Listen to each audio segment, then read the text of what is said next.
করে 150 টাকা খরচ হয়েছে। এখন জমিটির প্রস্থ যদি 5 মিটার কম হতো তবে 120 টাকা খরচ হতো জমিটির প্রস্থ নির্ণয় করে। আচ্ছা,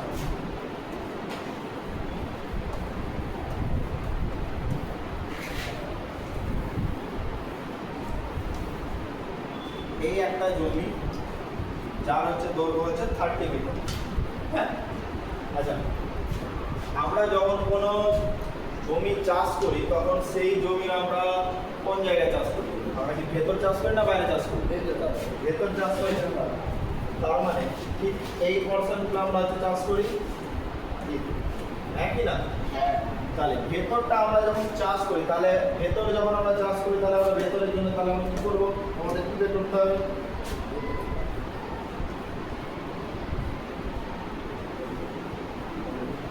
আমাদের তাহলে কি বের করতে হবে? ক্ষেত্রফল। কি বের করতে হবে? কি বের করতে হবে আমাদের? তাহলে ক্ষেত্রফল। তাহলে এখানে আমাদের একটা জমির দৈর্ঘ্য বলে দেওয়া আছে, তাহলে আমরা লিখি জমির দৈর্ঘ্য। জমির দৈর্ঘ্য সমান 30 মিটার।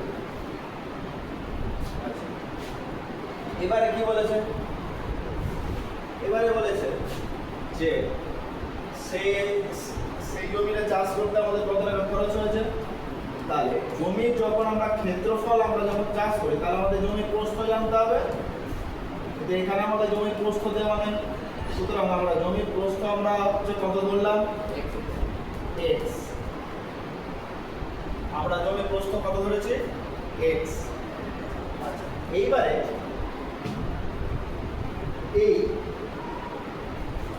এই ক্ষেত্রে তখন আমাদের ক্ষেত্রফলটা কত হবে? এই ক্ষেত্রে আমাদের ক্ষেত্রফল হচ্ছে তাহলে 30 গুণ x। কি এটা? বর্গ মিটার। 30x বর্গ মিটার। আচ্ছা, এইখানে আমরা আরেকটা জিনিস আমরা করতে পারি। কিরকম? আচ্ছা, এখন তাহলে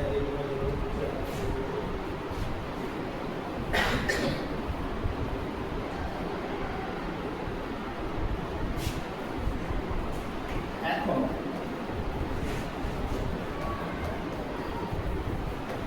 জমির প্রস্থ আমাদেরকে 5 মিটার কমাতে বলেছে। তাহলে x বিয়োগ 5 মিটার। তাহলে এখন আমাদের সেই জমির ক্ষেত্রফলটা কত আসছে?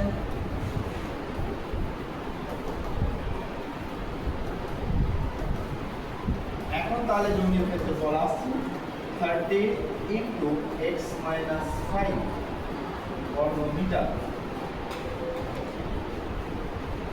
আগে আমাদের কত ছিল? আগে ছিল শুধুমাত্র 30x, এখন হয়েছে 30 ইন্টু x মাইনাস 5। এবারে উভয় ক্ষেত্রেই তাহলে প্রতি বর্গ মিটারের খরচ তাহলে সমান হবে, হ্যাঁ কি না? তাহলে আমাদের এইখানে 30x বর্গ মিটার চাষ করতে কত খরচ হয়েছিল স্যার? 30x বর্গ মিটার চাষ করতে আমাদের খরচ হয়েছিল 150 টাকা। কি তাই তো? তাহলে এখন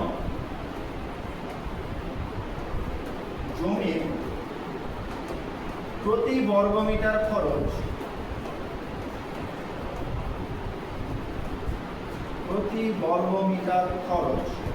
একই হবে। আমি শুধুমাত্র জমির পরিমাণটা কমিয়েছি, আমি তো আর জমির খরচটা তো আমাদেরকে এখানে তো কিছু কম কিংবা বেশি তো বলেনি, আমাদেরকে শুধুমাত্র জমির পরিমাণটা কমিয়েছে, প্রস্থটাকে এখানে আমাদের কমিয়ে দিয়েছে। তাহলে প্রতি বর্গ মিটার খরচ একই থাকবে। আগে যদি প্রতি বর্গ মিটারে 7 টাকা খরচ হতো, এখনো তাহলে সেই 7 টাকাই খরচ হবে।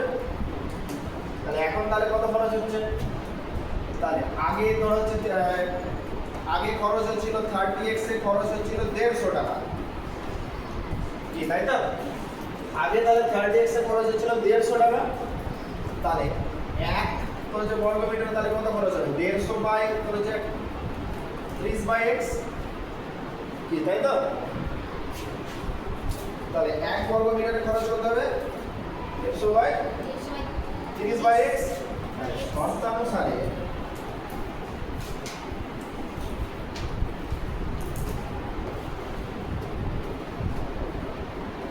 দেড়শো বাই 30x। এবার ঠিক একই রকম ভাবে আমাদের এইখানে আবার বলেছে যে এই 30 × x - 5 এইটা আমাদের খরচ হয় বলেছে 120। তাহলে 1 এককে কত খরচ হবে? 120 বাই 30 x - 5। তাহলে এই প্রতি বর্গ মিটারের খরচ আর এই প্রতি বর্গ মিটারের খরচ এই দুটো তো একই জিনিস, হ্যাঁ কি না? এই দুটো একই জিনিস, তাহলে একই রকম জিনিস, তাহলে এবার সমান হয়ে গেল, সমান 120 বাই 30 × x - 5।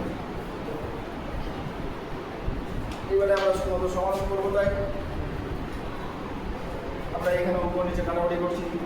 30 দিয়ে এলো 5, 30 দিয়ে এলো 4, তাহলে এটার সাথে এটার গুণ, এটার সাথে এটার গুণ করলে কত হচ্ছে? 5 × x - 5 সমান এটার সাথে এটার গুণ 4x, 5 এর সাথে x গুণ করলে কত হয়? 5x - 25 সমান 4x। এবারে এই 4x টাকে এদিকে নিয়ে আসছি আর এই 25 টাকে ওইদিকে পাঠিয়ে দিচ্ছি, তাহলে 5x - 4x সমান 25, অতএব x সমান 25। তাহলে আমাদের সেই জমির ক্ষেত্রফল কত? আমাদের সেই জমির প্রস্থ কত হলো? প্রস্থ হলো 25। অতএব জমির প্রস্থ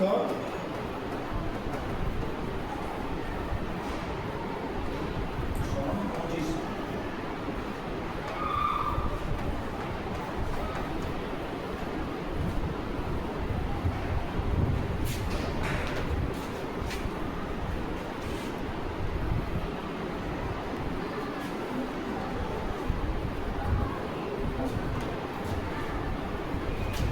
পরের অঙ্কে কি বলেছে? যে একটা ট্রেন দুটো সেতু পার করেছে, একটা দৈর্ঘ্য 220 মিটার আর আরেকটা দৈর্ঘ্য 100 মিটার। তো সেই ট্রেনটা যখন সেই সেতুটা যখন পার করছে তখন তার 220 মিটারের যে সেতুটা আছে সেটা পার করতে 30 সেকেন্ড সময় লাগে, আর 100 মিটারের যে সেতুটা আছে সেটা পার করতে 18 সেকেন্ডে পার হবে। এখানে আমাদের সেই ট্রেনটার দৈর্ঘ্য আর সেই ট্রেনটার হচ্ছে গতিবেগ বের করতে হচ্ছে।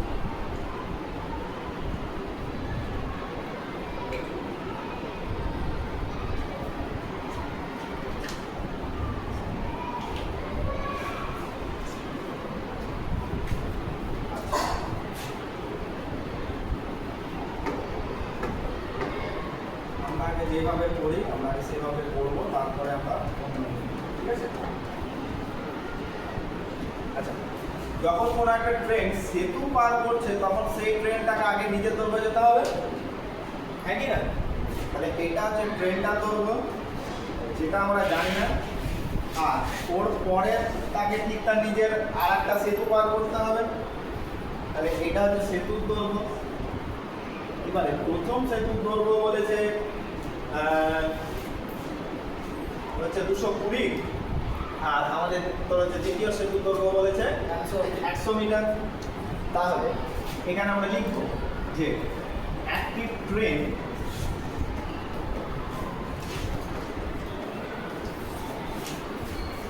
যখন কোনো সেতু পার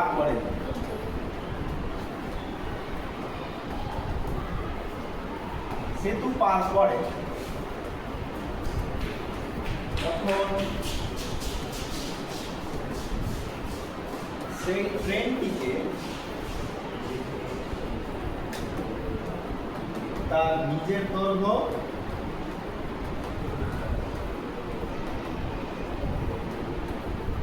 ও সেতুর দৈর্ঘ্য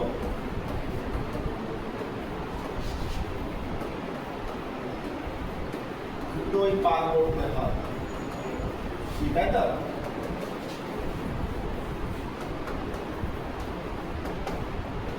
তাহলে যখন এই ট্রেনটা যখন 220 মিটার সেতু পার করছে, 220 মিটার সেতু পার করে,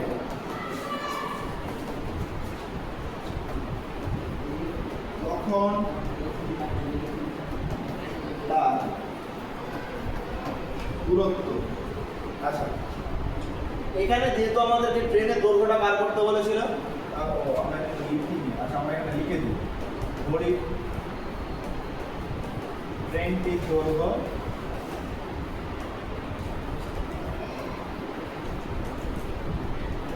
সমান x মিটার।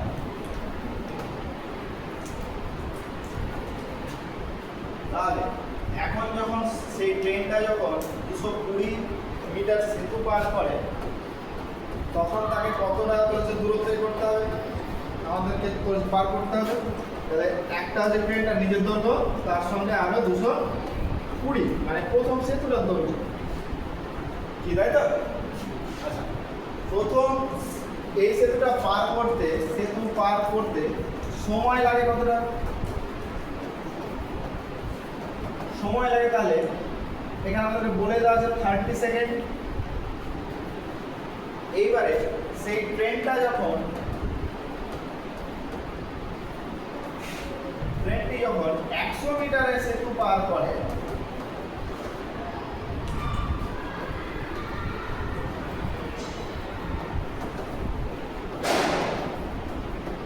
তখন সে কতটা দূরত্ব যায়? x plus 100 metre. এখন এই ট্রেনটা যখন এই 100 মিটার সেতু যখন পার করছে, তখন তার সময় কত লাগছে? সময় লাগছে 18 সেকেন্ড। সময় কত লাগছে? 18 সেকেন্ড। এবারে এখন তাহলে দুই ক্ষেত্রে তো ট্রেনটার স্পিড সেম, দুই ক্ষেত্রে সেই ট্রেনটার গতিবেগ একই।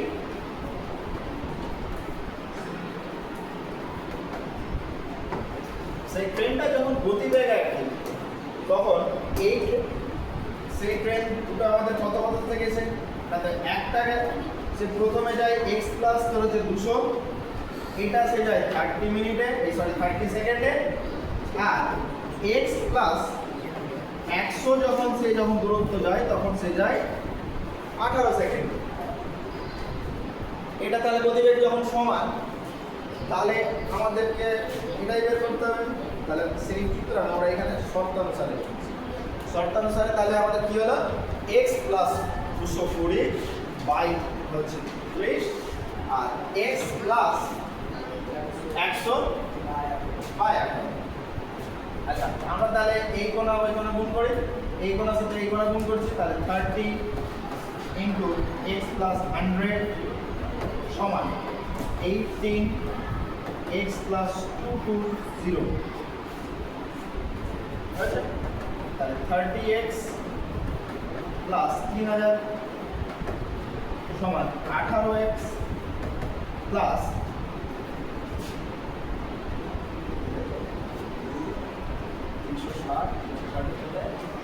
396। এটা হলো। এবারে তাহলে x গুলোকে সবগুলোকে একদিকে করলাম, আর সংখ্যাগুলোকে সবগুলোকে একদিকে করলাম।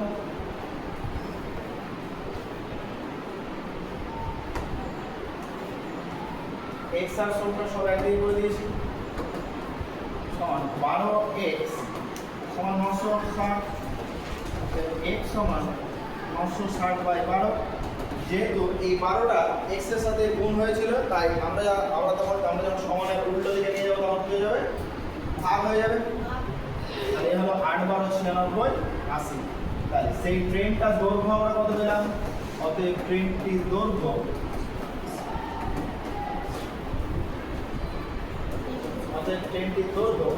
কত পেলাম? 80 মিটার।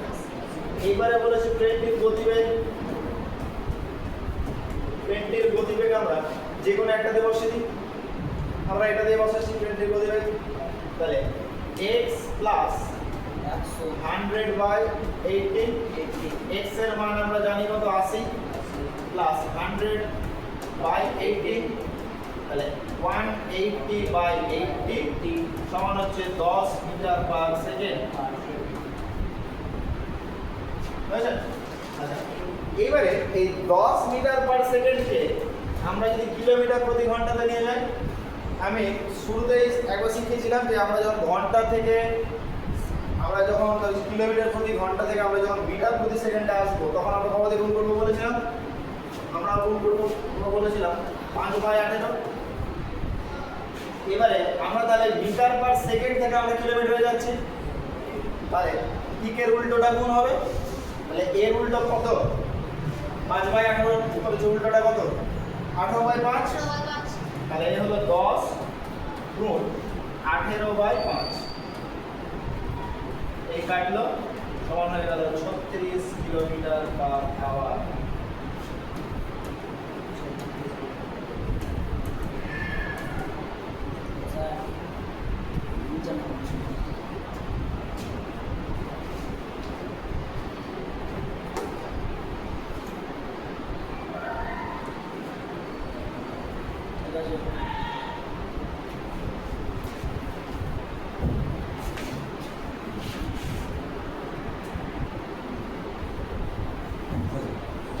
এটা আমরা একটা পুরোটা শিখলাম, এবারে আমরা এর আরেকভাবে শিখব।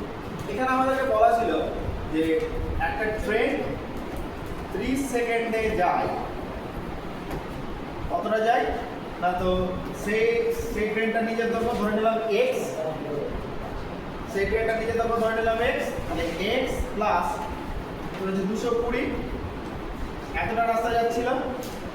আবার এই ট্রেনটায় 18 সেকেন্ডে যখন যাচ্ছিল তখন সে যাচ্ছিল x প্লাস 100, হ্যাঁ কি না? তাহলে এখন এইখান থেকে আমরা এখন যদি হিসাব যদি করি, তাহলে এই যে 30 সেকেন্ড থেকে আমরা যে 18 সেকেন্ড বাদ দিয়ে দিই, মানে আমরা যদি বিয়োগ করি, তাহলে বিয়োগ করলে পরে আমাদের কত আমাদের দাঁড়াচ্ছে 12 সেকেন্ড। তাহলে 12 সেকেন্ডে সেই ট্রেনটা যায়, কতটা যায় না, তো এইখানে এটা ছিল ট্রেনটা নিজের দৈর্ঘ্য, তাহলে আমাদের ট্রেনটা নিজের দৈর্ঘ্যটা বাদ হয়ে গেল কি, তাই তো? আমরা এমনি আমরা বিয়োগ করছি x প্লাস 220 বিয়োগ x প্লাস 100। তাহলে এইখানে যদি আমরা বিয়োগ করি তাহলে হয় x plus 220 minus x minus 100, কি হয়েছে?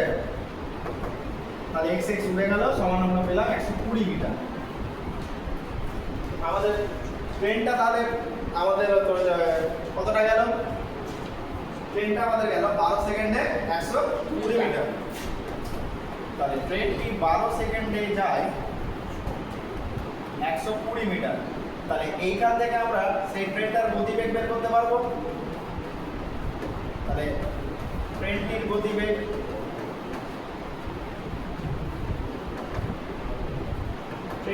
তাহলে কত হচ্ছে? দূরত্ব বাই সময় গতিবেগ সমান হয়ে গেল 10 মিটার পার সেকেন্ড। বলো, এই হলো খুব ইজিলি বেরিয়ে গেল 10 মিটার পার সেকেন্ড। হ্যালো, হ্যাঁ, এইবারে দেখো এটা আমরা একটা উত্তর পেয়েছি। এটাকে যদি আমরা মিটার পার কিলোমিটার পার আওয়ারে এটাকে যদি আমরা নিয়ে যাই, তাহলে এটাকে আমরা 18/5 দিয়ে আমরা গুণ করে দেবো, তাহলে 36 kmph। এবারে এই ট্রেনটা কি বলেছে যে এই ট্রেনটা যায় 1 সেকেন্ডে যায় তার 10 মিনিট, আমাদের হচ্ছে 10 মিটার। তাহলে 1 সেকেন্ডে যায় 10 মিটার এই ট্রেনটা। এবারে 18 সেকেন্ডে যাচ্ছিল ট্রেনটা, তাহলে 18 সেকেন্ডে কতটা যাবে? 18 সেকেন্ডে তাহলে যাবে 10 গুণিত 18 সমান হলো 180 মিটার। এবারে এই 18 সেকেন্ডে যখন যাচ্ছিল তখন যাচ্ছে 180 মিটার, কিন্তু ওর মধ্যে থেকে ওই 18 সেকেন্ডে যাওয়ার সময় আমাদের সেই ট্রেনটার দৈর্ঘ্য বলে দেওয়া ছিল, এই সেতুর দৈর্ঘ্য বলে দেওয়া ছিল। 18 সেকেন্ডে সেতু পার করে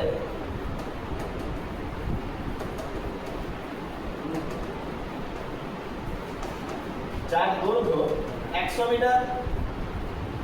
এবারে সেই ট্রেনটা 18 সেকেন্ডে যাচ্ছে 180 মিটার, ওর মধ্যে থেকে সেতু দৈর্ঘ্য বলে দেওয়া আছে 100 মিটার। তাহলে এখান থেকে আমরা সেই ট্রেনটা দৈর্ঘ্য বের করতে পারবো। অতএব ট্রেনটির দৈর্ঘ্য সমান 180 বিয়োগ আর 100 মিটার সমান 80।